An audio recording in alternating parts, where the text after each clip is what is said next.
Hey guys, what's going on? So today I want to give you my experience after going through a second DUI.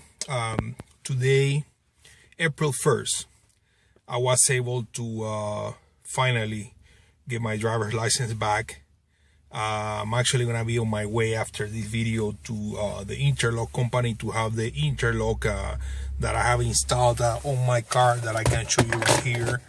I'm going to get this thing removed out of my car. This is gonna be the last time that I'm gonna be blowing this thing out. But I want to take this opportunity to pass my experience through everybody that is either going through a DUI or hopefully, you know, after watching this, and I mean, I don't know, you take some precautions and completely avoid getting a DUI, especially a second one, like I did. So anyways, got a second DUI. The first one was pretty easy because it was the first offense. Got the driver's license suspended for 90 days. Not a big deal, but still, you know, difficult. The fine wasn't a big deal, but, you know, took care of that, whatever. So anyway, so 7 years later, I'm sitting in my car with my wife. We went out with some friends. We were leaving the bar. I'm sitting in my car with the engine off, just sitting there waiting for a friend that was going to ride with me. And I guess I was double park. There was a cop on the other side of the street. Came to my window and the guy said, "Hey, you're not supposed to park here. You need to leave." So I said, "Yeah, I'm leaving right now. I'm waiting for my friend." So the guy comes and asks me if I had any drinks on. At that point, I knew I was done because, you know, I couldn't lie. So I said, "Yeah, I had some drinks on." So that was it, pretty much, you know. They took me to the police station, whatever. My friends and my wife picked me up. And then that's when the nightmare started, of course. I had to hire a lawyer, which costed me $1,500. Then after that, you know, we went to the court. And I was like scared to death because on a second DUI you're gonna be facing jail time, like no matter what. So, you know, we got to the court date. Thank God, you know, like my lawyer told me, most likely if you live within the county that allows house arrest, you haven't had any criminal record, don't show up there intoxicated or, you know, anything like that. Most likely when you turn yourself in within 2 hours after they process you, they take your picture, fingerprint, whatever, you know, they're going to offer you house arrest because the jails are crowded or whatever. You're not a criminal. So within 2 hours, you're going to be back home with a ankle bracelet. So let me tell you about that. You know, I went to my court date. The judge gave me 10 days jail. They're not going to say anything about house arrest there. She gave me 10 days, and she allowed me to turn myself in the next day. So a friend of mine drove me to the jail, you know, turned myself in. I was really scared. I didn't know what to expect. I guess, you know, they know you're not a criminal. So they never strip searched me or anything like that. It was just, so it was just a search with my clothes on. And basically, I have to be seated at this waiting area. Then after that point, you know, they called me. You know, like I said, we did the fingerprints, whatever, they processed me. So then I finally got to talk to the person that was going to tell me whether I was going to stay there for 10 days or doing house arrest. So in the meantime, you know, the seconds felt like hours. So I was sitting there. There were a bunch of like temporary cells with a glass. You can see through the window, you know, the people wearing the orange scrubs and all that. People screaming, people crying, you know, whatever. I mean, really depressing atmosphere. You know, so I was just thinking like, man, I don't know if I can be here for an hour. Now imagine, you know, 10 days. So anyway, so the lieutenant talked to me and, you know, he looked at me, whatever, and the first thing he says, "So you want to go home?" And I said, "Please." So anyways, you know, I got to go home. They took me to a different office, which they do the house arrest thing.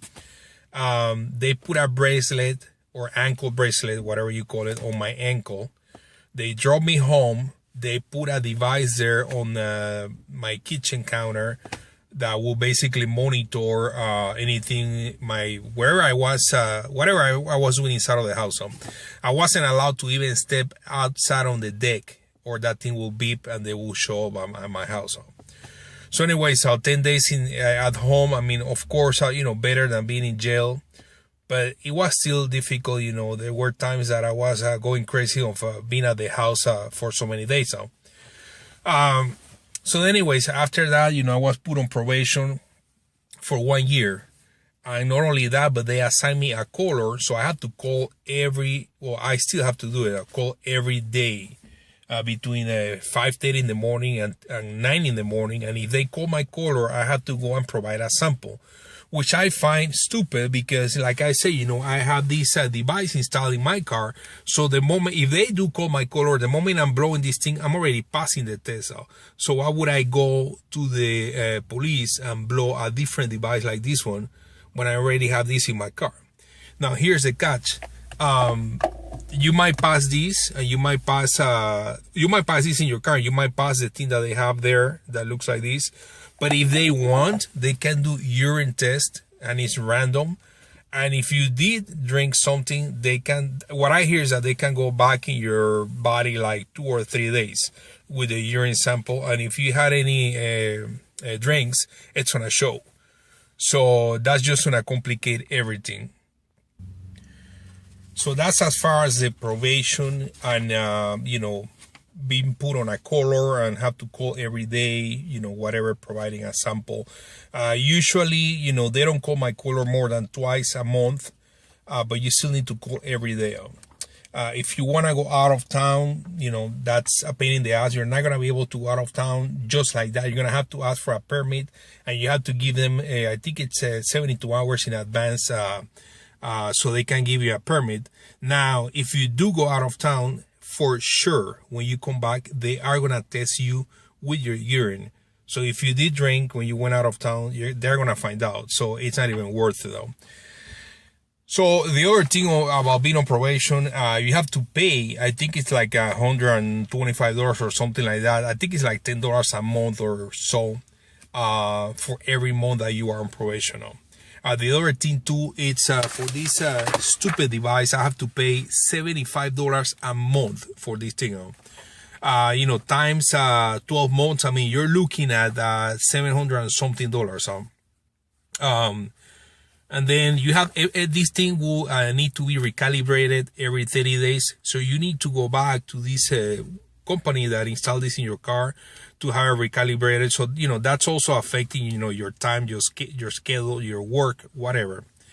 The other thing too, it's I forgot to mention, after I got done with my house arrest, I had to go back to the police station. They removed the ankle bracelet, and I have to pay $125 for that. Just for the service, I guess, so they can track me instead of me being in jail. And then on top of everything, they gave me a $500 fine instead of $1,000 because, my lawyer got some of the charges dropped. They tried to charge me with a second aggravated, and we got it dropped to second non-aggravated. So the fine was $500. On top of the fine, you're required to take a class, which is $75, and it's 8-hour class. So the nightmare doesn't end there. Here's the other thing too. To reinstate my driver's license, I was required to add what is called SR22, which is basically the insurance company notifying the DMV every month, I think, or every 6 months, that you do keep insurance on. That was like an extra $35, I believe, to my premium for my insurance. So the insurance went up. Not only went up because of the DUI, but it went up after adding the SR22. And then, so the last thing that I wanted to tell you, it's, it's just not worth it. I mean, it makes your life really, really complicated. I think I pretty much covered everything right now. I'm just trying to remember, but I think I pretty much covered everything. As you guys can see, you know, it's a lot of steps, a lot of process that you have to go through. It's a lot of money involved. You know, the lawyer, the fines, being on probation, having the device in your car, not being able to drink.